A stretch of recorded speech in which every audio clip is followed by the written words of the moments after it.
that, and it had me aligned with Donald Trump. So maybe there is some truth to it, because the only similarity between, and I think he is very entertaining as a president.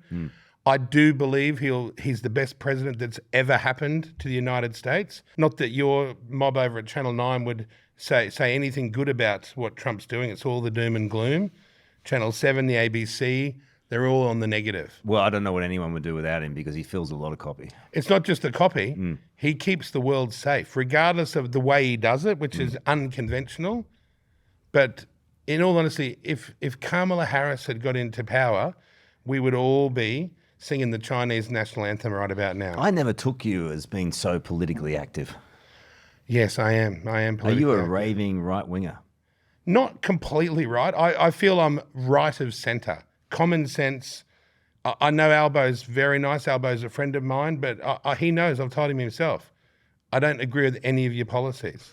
I think you're a nice guy. He's like, no, don't you like that, Kyle? Can't get it. Here you go. When you do Albo's voice, you got to not move your teeth. That's how you sound like Albo. And also, I've been communicating a lot with Pauline, the firecracker. Yeah. She was on our show, the Karl. I know. I was your first guest. Yeah. And then you got the Beetroot on second. Yeah. Barnaby. Yeah. Now, Barnaby and I I had a huge falling out with Barnaby Joyce over the Johnny Depp dog situation. Yeah. Remember, he wanted to kill Johnny Depp's little terriers? Yeah, Pistol and Boo. Correct. And he wanted to euthanize them or he gets them out of the country. And I thought, being a dog lover, I went ballistic. And I had Barnaby on the phone. And I swore at him, carried on, what sort of a wanker would threaten to kill a guy's dogs.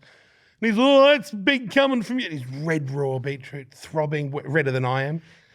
And he started carrying on. And then I dismissed it. I just thought, I hung up on him. You're a wanker, Barnaby, blah, blah, blah, hung up.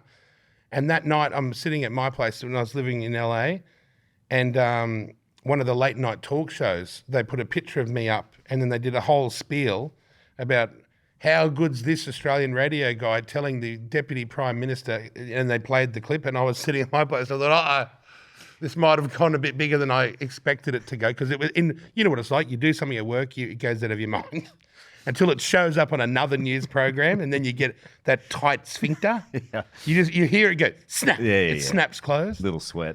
Very, very sweaty.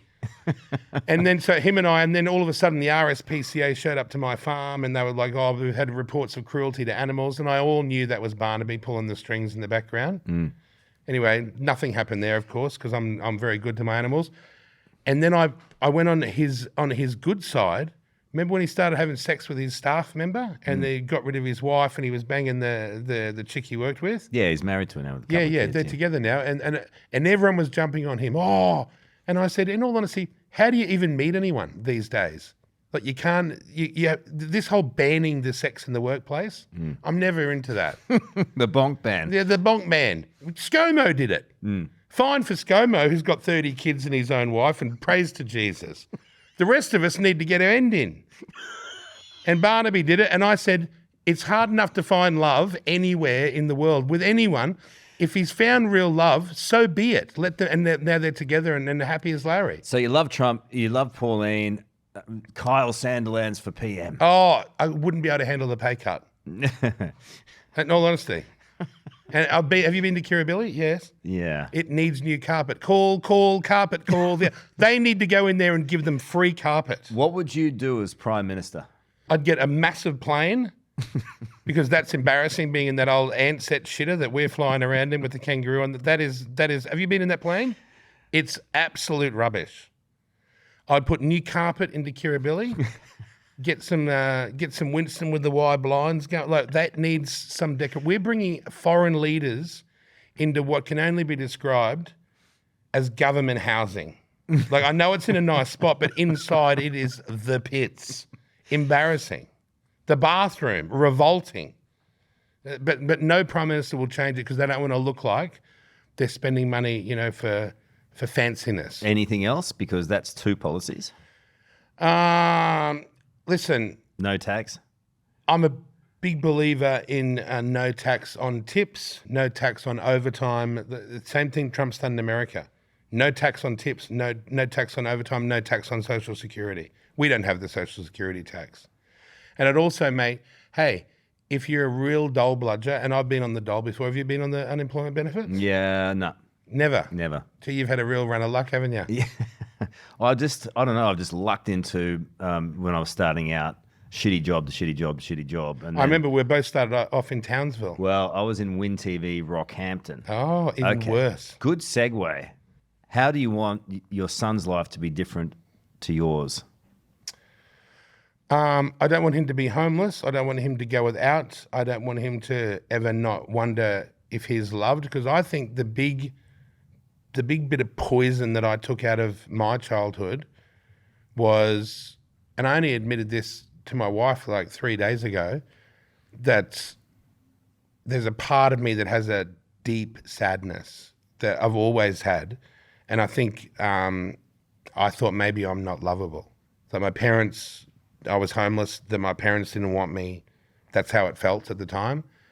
And then every friendship that imploded, or every relationship, girlfriend, the first marriage, a couple of managers that had been less than honest with my finances over the years,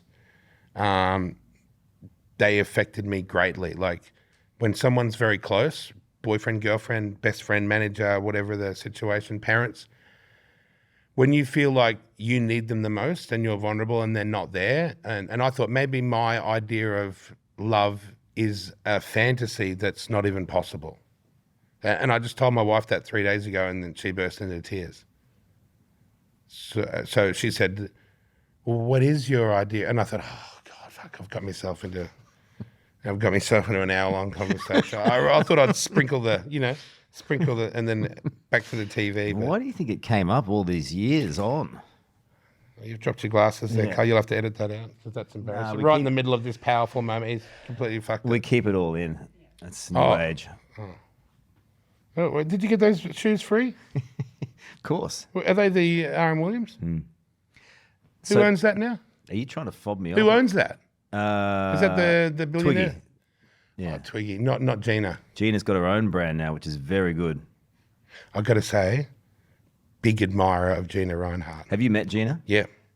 I haven't met her yet. She's Are you impressive. kidding? No. Can you tee that up? No. Apparently she's got great steak. Actually. Yeah, great meat. Because she's got, yeah.